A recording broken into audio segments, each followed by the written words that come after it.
What's good, everybody? It is your boy Tony the Savant. Good morning, good afternoon, good evening, depending on when you pull up to the video. Before we jump right into this, if you don't mind, please like, subscribe, comment, hit the notification bell so you can be notified when I'm dropping content on the channel. Like this video, subscribe if you don't mind. Um, I'll be dropping some hitters back to back from now on. Y'all took a little hiatus, but not really a hiatus. Just started a blog. So I try to give a dedicated day to writing and then dedicated day to some videos. But we get a little bit more busy on this YouTube channel. So if you don't mind, like, subscribe, comment, hit the notification bell, all that good stuff, man. And let's get right into it. As if you have not been living under a rock, I'm sure you've heard of this Ryan Garcia saga. As Ryan Garcia had tested positive for 2 illegal substances after his bout with one Devin Haney. These two fought about a month ago, April 20th, and Ryan Garcia was able to defeat Devin Haney. But since then, for whatever reason, it has come out that Ryan Garcia tested positive for these illegal substances. Now, one was ostarine, that's the one everyone knows about. The other one I have a difficult time pronouncing. I'm going to say nanodrol, something like that. But anyway, yeah, so we're looking at a situation here where the integrity of the boxing was definitely, compromised, and it's been confirmed with these drug tests. Well, Ryan Garcia apparently, allegedly, did his own testing, went to a lab of some sorts, and it was reported that he gave a hair sample, and the hair sample came back negative, with no ostarine and all that kind of stuff. The problem with this is, y'all, everybody's reporting this as if it's some sort of fact, as if it's some sort of gospel. We don't know if Ryan Garcia gave up his hair. We don't know. Well, we do know now, but I was gonna say we did not know the lab that he got tested. When he got tested for. Now, forgive me, I forgot which lab it is, but if you just do a little due diligence, you'll be able to find this lab, and you will also be able to find that on their website they say that hair follicle tests are not 100% reliable. They also say that hair follicle tests are not more. They do not nullify any blood or urine test. So basically, saying the blood and urine test that VADA, the VADA drug testing company, got on Ryan and that came back negative. This particular website, this particular company is saying that pretty much whatever Ryan is telling y'all is not more uh, uh, valid. I guess you want to go with the word there. It's not more valid than what the VADA testing is resulting. Which just makes things even more worse for Ryan. It's just more nonsense, just more piling on. And at this point, you think this guy, I don't want to say kid, he's a 25-year-old man, very immature to say the least. But you would think at this point, he would concede defeat and just do the whole, PR thing, come out and pretty much apologize without apologizing. But he's keeping on with it. As soon as the test came out, Ryan Garcia was tweeting about when the test came out. They said he was positive, had the illegal substances in his system. It was reported that Ryan started tweeting about positive vibes and staying positive and all that kind of stuff. Just nasty work, very unbecoming behavior from a professional athlete. I've spoken on this issue a few times. Shout out to my boy Omar Fonseca, the sports professor from Ball and Buds, Sports and Entertainment. He swung by the channel last night and we discussed this, and I was completely in agreement with him.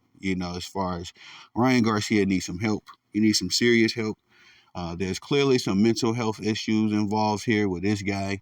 He has no real regulation of his behavior. And when you listen to his mom and dad speak, I don't think they were, the best parents in the world. It seems like they just kind of let Ryan do what he wanted to do because he was a talented kid, fairly fair, handsome gentleman, And so they just let this guy do whatever he wants.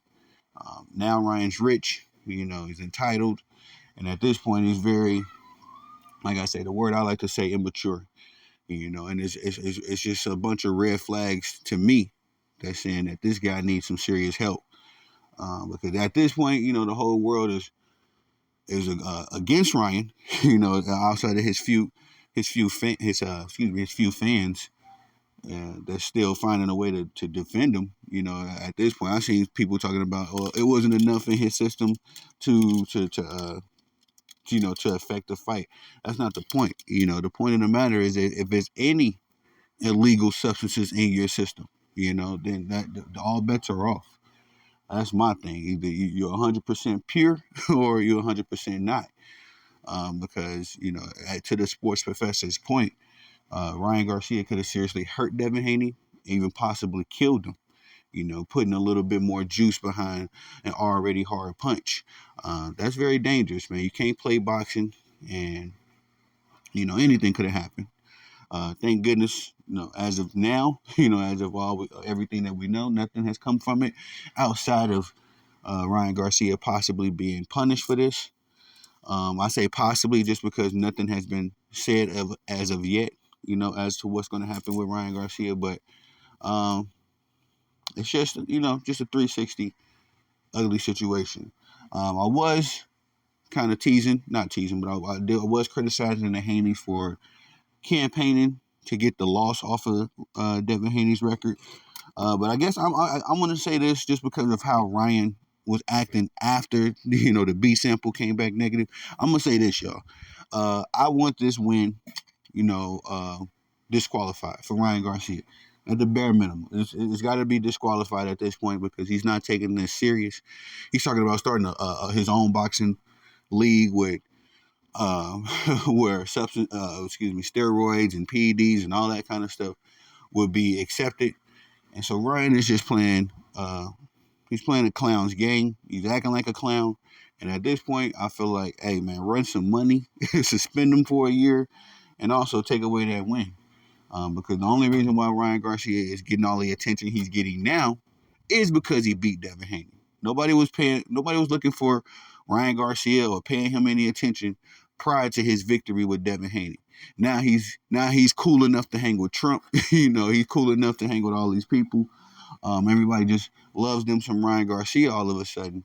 So I say run that win, man. You know what I mean? You hanging your hat on that one win.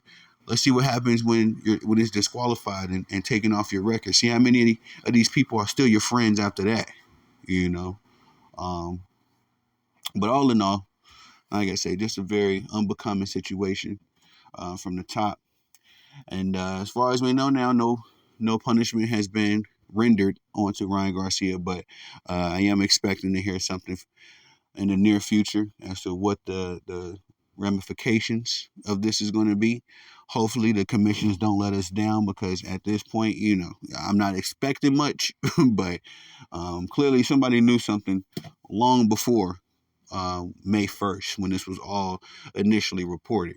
I know somebody behind the scenes knew something. Apparently, one young lady, I think she was working with VADA or some anti-drug commission. She stepped down. I got to do my research into that. But it's a very, where there's smoke, there's fire. And my big brother used to say, it's something rotten in Denmark, man. We can smell it. So anyway, I'll be looking more into this, following up on what the ramifications are going to be, and then we'll get back onto this mic and report it. But until then, it is your boy Tony the Savant. Please, once again, ladies and gentlemen, swing by, not to swing by, if you don't mind, like, subscribing, hit the notification bell, so you can be notified when I'm dropping content on the channel. Got a lot of special stuff cooking, and I just don't want anyone that's really rocking with me to miss it. And I definitely appreciate y'all. It is your boy Tony the Savant. Peace.